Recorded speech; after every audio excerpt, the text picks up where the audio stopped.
Son about this, and he sent me quite an inspiring article about the model Chantel Brown who embraces her vitiligo. And then I started to think, why aren't we bravely embracing how we are? Our faces are maps, they're true maps, and that was something I was interested in. Well, Dr. Sunil Chopra is a consultant dermatologist, and Natalie Ambersley began to develop vitiligo when she was only 2. That's 31 years ago. How did it actually start, Natalie? It started as a small patch on the back of my hand. I have no history in my family with vitiligo, so I became the first person in my family to have vitiligo. And so yes, I was 2 years old, and it spread over the course of 2 years. And by the time I was 4, I was 80% white. And obviously being mixed race, my patches were very, very prominent. And back then, it was difficult for doctors to diagnose me. So they used to sort of just tell my parents to just keep an eye, just watch the spots as they develop. And it was only when I was referred to a dermatologist at Great Ormond Street Hospital that it was confirmed that I had vitiligo and it was incurable.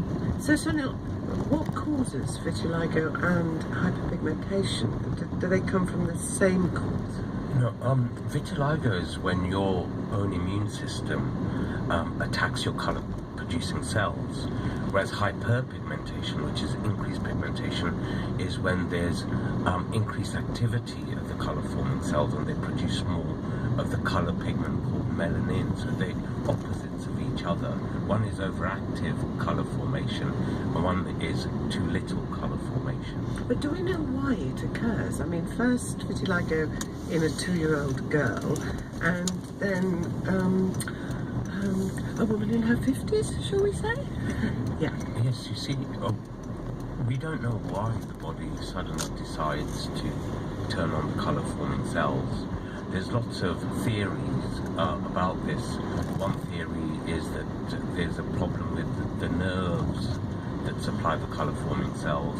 One is that the colour forming cells commit suicide for some reason themselves, or that the immune system, for instance, a very interesting recent finding is that the incidence of skin cancer in vitiligo patients is much lower, up to 300% lower. So vitiligo actually protects you against skin cancer. So is this the body switching on its anti-cancer mechanisms in the wrong situation? Perhaps, but no one fully knows these things. How, Natalie, did you cope with it as a little girl? As a little girl, you're completely innocent to it because you don't understand what body confidence is or self-esteem, so you just deal with it. My parents would let me wear a swimming suit, they'd let me wear shorts and t-shirts, and I'd run around with my patches on the show without any problems. It was only when I turned a teenager that it was downhill from there. It was an absolute nightmare because you become very self-conscious, you're going through puberty, you're dealing with lots of emotions, exam pressures, and I just wanted to be covered up. I didn't want anybody to see it, and I felt very, very unattractive. What sort of things did people say to you? So there were instances where people would whisper, they would stare, some people thought I'd been burnt in a fire and that my mum had been really responsible for letting us burn, or there was an all-over birthmark. People just made their own judgments and own assumptions without actually asking me what is wrong with you. And Jackie, how aware are you that people may be noticing? Yes, I'm aware. I think when people say, oh, you can't notice it, they say that to reassure you, but they probably can notice it. I think that, your face changes and that you should find a way to actually accept your face, but there's something about things happening to your face in particular, and that's where hyperpigmentation often goes to the face or the hands or the areas of your skin that's exposed. There's something about that is particularly troubling. So Sonia, what sort of treatments are on offer now? For hyperpigmentation, there's basically 2 molecules that we know decrease pigmentation. One's a molecule called hydroquinone, which is prescription only in the UK, and the other is one called kojic acid, which isn't prescription only, and you can buy that over the counter. It's essential if you've got hyper, which is increased pigmentation, to dutifully wear a sunblock every single morning. That's the most crucial thing because the dark areas are much more sensitive to sunlight than the normal skin. Now vitiligo, it's true to say there's no complete cure for vitiligo, but there's been a lot of fairly recent studies that show there can be effective treatments in vitiligo, none of which are licensed for use in vitiligo, but there are effective treatments that can help a great deal in vitiligo.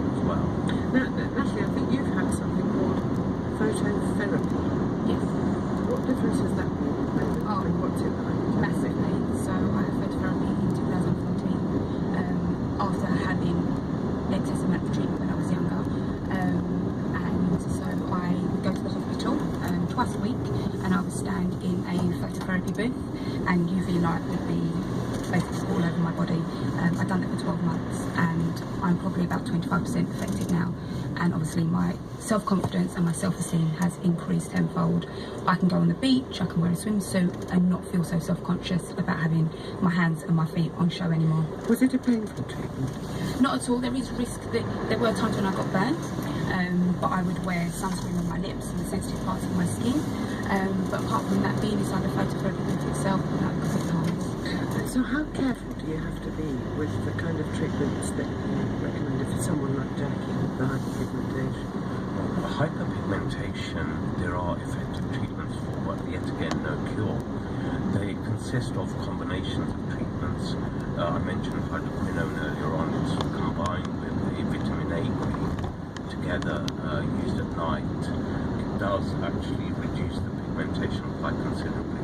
Unfortunately, if you do get rid of the pigmentation and say you go on a holiday, a sunny holiday, it tends to creep back, so the treatment needs to be maintained long term. Do we know whether if you have a black skin or a mixed race skin, as both of these two have, is there perhaps too much exposure when you're young? Because your parents might think you don't really need to have sunscreen. Yes, I mean, we know that hyperpigmentation can result due to excess sun exposure since childhood.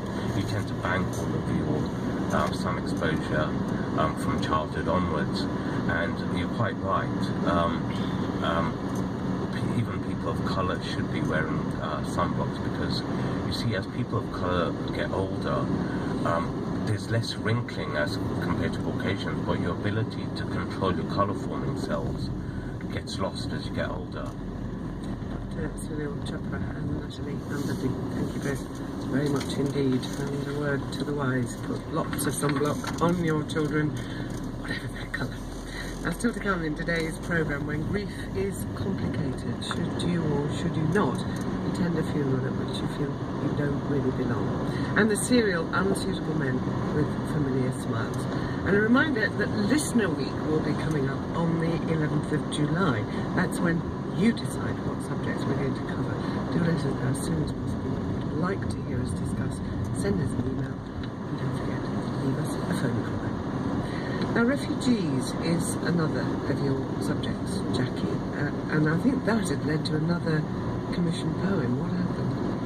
Yes, I'm writing, still writing, right up against the wire, The Smuggled Person's Tale. I met a man who told me, came to my house and told me his very, very moving story. And the thing that I was struck most by his story was that he appreciated welcome. He's now sort of staying in a place in Manchester, and he feels welcome, and he didn't want to go into the terrors and the horrors of his story too much, you know, that way that once you've actually emerged out of something, you don't want to return back into it. So my problem as a writer is going to be finding that balance.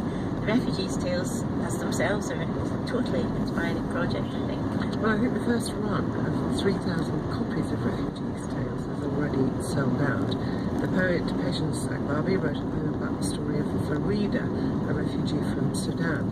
Now, she's waiting for indefinite leave to remain to be granted, and she hopes to hear about it in September. Farida isn't her real name, by the way. The women have stayed in touch, and on Monday, Patience went to Farida's home for a lunch she'd been promised for a long time, and Catherine Carr travelled with her. Hello.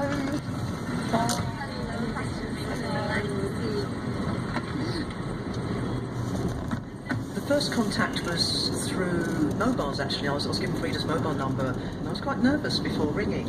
And what was lovely was when she answered the phone, she was so warm and bubbly, and to be honest, it wasn't what I expected. I thought she'd be kind of quite quiet and withdrawn, and I thought, wow, this is great. It's going to be a challenge, but it's going to be fun as well. When I spoke to Patience, I don't know, I felt that I knew you.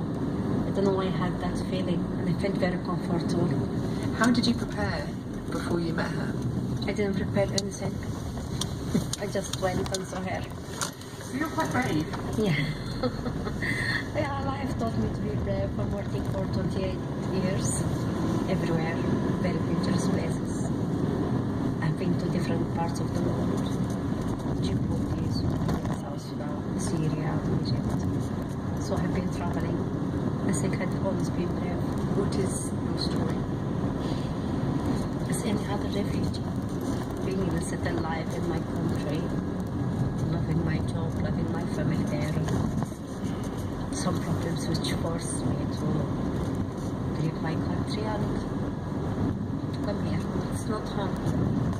Never feel that it's home. Can I ask you if you'd met any refugees before you met Farida? No, it was a totally new experience for me.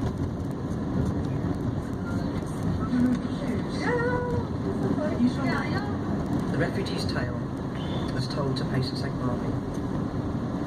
Maybe the real story begins here, in this office, before you press record, and we look in the mirror of each other's eyes. We're first time meeting. Maybe you say the word refugee in your head when you call me Farida. Refugee, what is that birthmark on your hand? You already have a story of the torture I suffered in my mortal homeland. But these marks are from cooking bread for my family. This is the first time I'm cooking in my life. I never even made a cup of tea back home. I make a very good falafel. You must try. Are you recording? Food of the homestead.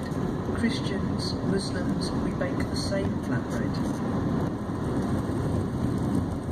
It's just great to be here and actually sample the falafel that you talked about when we very first met. It's not so good, but I usually do it better than this. You shouldn't say that.